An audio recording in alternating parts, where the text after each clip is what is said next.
अस्सलामुअलैकुम। Nadeem brother auto engineering Barki road Lahore से ये आपके लिए आज वीडियो लेकर आए हैं।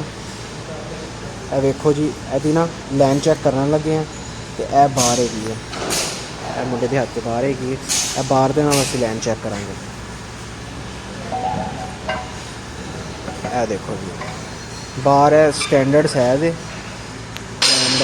ए मुताबिक बार बनी हुई है तो यह चेक हो रही है। देखो जी।